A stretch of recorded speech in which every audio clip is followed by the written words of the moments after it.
ಕರ್ನಾಟಕದ ಪೊಲೀಸ್ ಪೇದೆ ನೇಮಕಾತಿ ಪರೀಕ್ಷೆ ಇವತ್ತು ಏನು ನಡೀತಾ ಇದೆ, ಹಲವು ಸಾಲು ಏನು ಪೇಪರ್ ಲೀಕ್ಗಳ ಹಿನ್ನೆಲೆಯಲ್ಲಿ ಕರ್ನಾಟಕ ಪರೀಕ್ಷಾ ಪ್ರಾಧಿಕಾರ ಹಲವು ಕ್ರಮಗಳನ್ನು ತೆಗೆದುಕೊಂಡು ಪೂರ್ವ ನಿಯೋಜಿತವಾಗಿ ಒಂದು ಪರೀಕ್ಷೆಯನ್ನು ನಡೆಸ್ತಾ ಇರುವಂಥದ್ದು. ಸದ್ಯಕ್ಕೆ ನಾನಿದೀಗ ಶೇಷಾದ್ರಿಪುರಂ ಕಾಲೇಜ್ ಸೆಂಟರ್ ಬಳಿ ಇದೆ. ನೋಡ್ತಾ ಇರ್ಬೋದು, ಈಗಾಗಲೇ ಸಾವಿರಾರು ವಿದ್ಯಾರ್ಥಿಗಳು ಪರೀಕ್ಷೆ ಬರೆಯೋ ಸಲುವಾಗಿ ಎಕ್ಸಾಮ್ ಸೆಂಟರ್ ಹತ್ರ ಆಗಮಿಸ್ತಾ ಇರುವಂಥದ್ದು.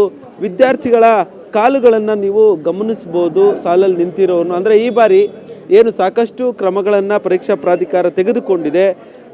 ಶೂಗಳನ್ನು ತೆಗೆದುಕೊಂಡು ಹಾಕ್ಕೊಂಡು ಬರೋ ಹಾಗಿಲ್ಲ. ಹೀಗಾಗಿ ಚಪ್ಪಲಿ ಮಾತ್ರ ಅಲೋ ಇರೋ ಕಾರಣದಿಂದಾಗಿ ಕೆಲವೊಂದಷ್ಟು ವಿದ್ಯಾರ್ಥಿಗಳು ಯಾರು ಶೂ ಧರಿಸಿ ಬಂದಿದ್ರು ಅವರ ಶೂವನ್ನು ಕೂಡ ಈಗಾಗಲೇ ಬಿಚ್ಚಿರುವಂಥದ್ದು. ಒಂದು ಕಡೆ ನೋಡ್ತಾ ಇರ್ಬೋದು, ಮೆಟಲ್ ಡಿಟೆಕ್ಟರ್ ಮುಖಾಂತರ ಪರಿಶೀಲನೆ ಮಾಡಿ ಪೊಲೀಸರು ಕಳಿಸ್ತಾ ಇರುವಂಥದ್ದು. ಈಗಾಗಲೇ ಮುಂಜಾಗ್ರತಾ ಕ್ರಮವಾಗಿ ಪರೀಕ್ಷಾ ಕೇಂದ್ರಗಳ ಸುತ್ತಮುತ್ತ ಈಗಾಗಲೇ ನಿಷೇಧಾಜ್ಞೆಯನ್ನು ಕೂಡ ಈಗಾಗಲೇ ಜಾರಿ ಮಾಡಿರುವಂಥದ್ದು. ಯಾವುದೇ ರೀತಿಯಾದಂಥ ಎಲೆಕ್ಟ್ರಾನಿಕ್ ಡಿವೈಸ್ಗಳನ್ನು ಕೂಡ ತರುವಾಗಿಲ್ಲ. ಜೊತೆಗೆ ಎಲೆಕ್ಟ್ರಾನಿಕ್ ಡಿವೈಸ್ಗಳು ವರ್ಕ್ ಆಗದ ರೀತಿಯಲ್ಲಿ ಈಗಾಗಲೇ ಇಂಟರ್ನೆಟ್ ಕಟ್ ಮಾಡಿರುವಂಥದ್ದು. ಜೊತೆಗೆ ಜಾಮರ್ಗಳನ್ನು ಕೂಡ ಈ ಬಾರಿ ಅಳವಡಿಸಿರುವಂಥದ್ದು.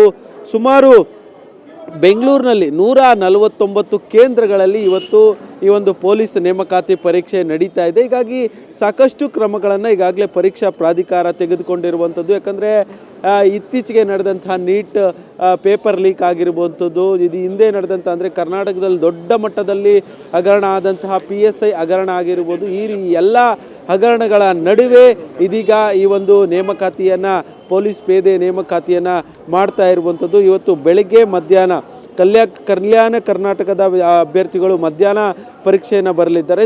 ಅದರ ಜೊತೆಗೆ ಇವತ್ತು ಬೆಳಗ್ಗೆ ಸುಮಾರು ಬೆಂಗಳೂರಿನಲ್ಲೇ 39,000 ವಿದ್ಯಾರ್ಥಿಗಳು ಇವತ್ತು ಪರೀಕ್ಷೆಯನ್ನು ಬರಿತಾ ಇರುವಂಥದ್ದು. ಇದಕ್ಕಾಗಿ 149 ಸೆಂಟರ್ಗಳನ್ನು ನಿಗದಿ ಮಾಡಲಾಗಿದೆ. ಜೊತೆಗೆ ಕಲ್ಯಾಣ ಕರ್ನಾಟಕದ ವಿದ್ಯಾರ್ಥಿಗಳಿಗಾಗಿ ಮಧ್ಯಾಹ್ನ ಸುಮಾರು 42 ಸೆಂಟರ್ಗಳಲ್ಲಿ ಒಂದು ಎಕ್ಸಾಮ್ ನಡೆಯಲಿದೆ. ಒಟ್ಟಾರೆಯಾಗಿ ಈ ಬಾರಿ ಏನೊಂದು ಪರೀಕ್ಷಾ ಪ್ರಾಧಿಕಾರ ಕಟ್ಟುನಿಟ್ಟಿನ ಸಾಕಷ್ಟು ಕ್ರಮಗಳನ್ನು ತೆಗೆದುಕೊಂಡು ಈ ಒಂದು ಯಾವುದೇ ರೀತಿಯಾದಂಥ ಲೀಕ್ಗಳಿಗೆ ಆಸ್ಪದ ನೀಡದಂತೆ ಪರೀಕ್ಷೆ ನಡೆಯೋದಕ್ಕೆ ಏನೆಲ್ಲ ಸಿದ್ಧತೆಗಳನ್ನು ಮಾಡಿಕೊಳ್ಬೇಕು ಆ ಎಲ್ಲ ಸಿದ್ಧತೆಗಳನ್ನು ಮಾಡಿಕೊಂಡಿರುವಂಥದ್ದು. ಕ್ಯಾಮ್ರಾ ಪರ್ಸನ್ ನವೀನ್ ಪೂಜಾರಿ ಜೊತೆ ಹರೀಶ್ ರಾಮಸ್ವಾಮಿ, ಏಷ್ಯಾನೆಟ್ ಸುವರ್ಣ ನ್ಯೂಸ್, ಬೆಂಗಳೂರು.